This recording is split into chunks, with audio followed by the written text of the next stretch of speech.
Hey guys, what's up? It's Biscuit Boo Horror Reviews. Here with a review of a slasher film from 2018 from the director of the anthology film All Hallows Eve. Um, I'm talking about this guy's new flick, Terrifier.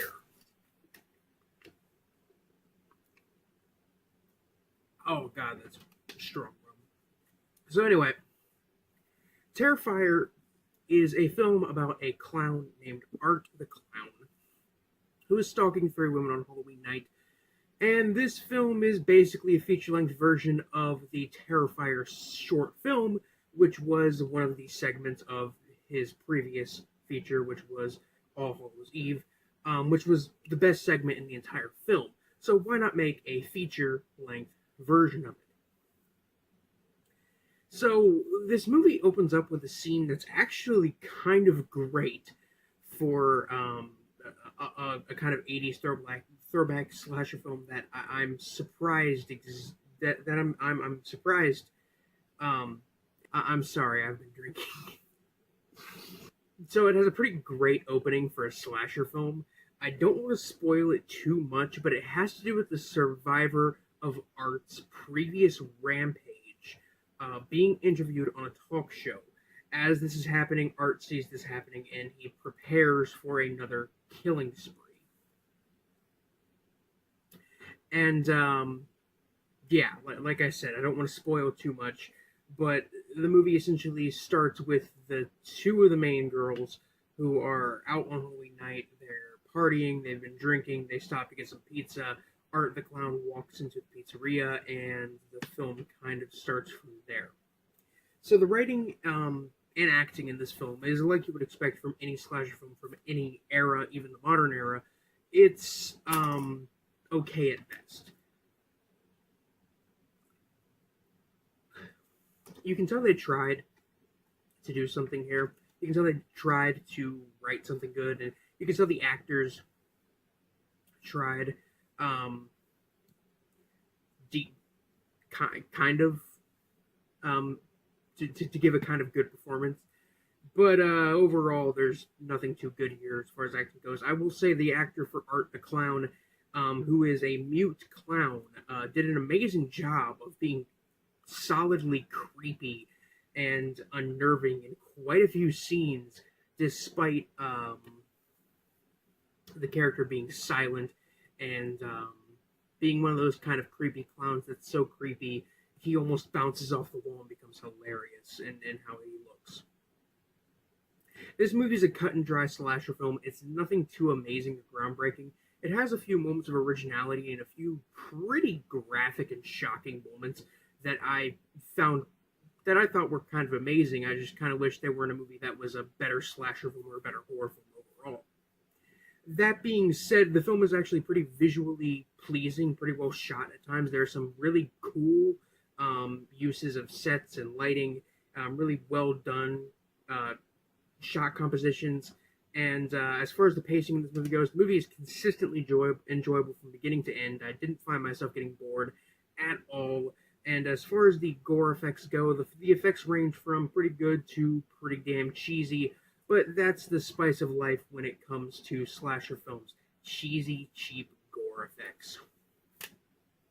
The film is also going for this 80s throwback kind of thing, and I know myself and many other horror fans are kind of sick of seeing these 80s throwback slasher films done on no budget, and they just turn out to be awful. I think a prime example of this is where is it? Where is it?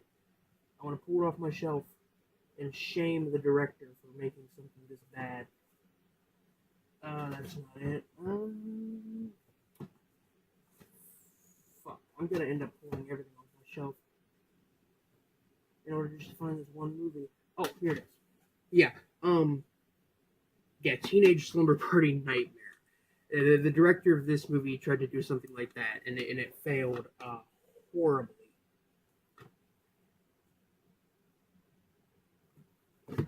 God damn it.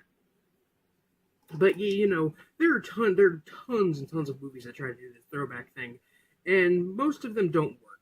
And a lot of us are sick of seeing it. This film does it decent. I think there are some pretty okay moments where it does a kind of slasher, where it tries to be a throwback. Like the colorful lighting, I think in some scenes is pretty good, and the soundtrack I think is pretty solid. Nothing too memorable, but solid nonetheless. And the film's got the gore. It's got the only thing it is missing is some serious nudity and sex, because there's only like two topless scenes, I guess, throughout the entire movie, and that's pretty low for a slasher film. Honestly, overall, I don't have many problems with this movie, other than the fact that it's just a very cut and dry, kind of straightforward, cliche slasher film. And I personally don't even have a problem with that, because I really like slasher films quite a bit. As long as they're violent or they offer something in the ways of entertainment, I'm more than okay with them being cliched and stupid. On the gore meter from 1 to 10, 1 makes it like Nosferatu, and 10 being something like Peter Jackson's Brain Dead,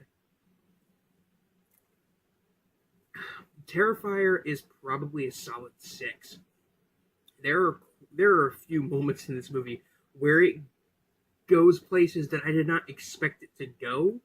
Like, I remember one of the quotes on like one of the mini posters for this movie is, "This horror film goes places most horror films won't," and that's one of those things that's like, oh, this the uncut version, too shocking for theaters kind of shit that you see all the time. That's basically just hype and bullshit. This movie, in a way, it's bullshit, but in a way, it's not. There are a couple moments in this movie that I wouldn't say are things I've never seen in horror films before, but they're definitely things I haven't seen when it comes to slasher films and 80s throwback kind of slasher films. So I gotta give the film some credit there. It's a far better film than its predecessor, All Hallows Eve, which was a pretty okay kind of anthology film.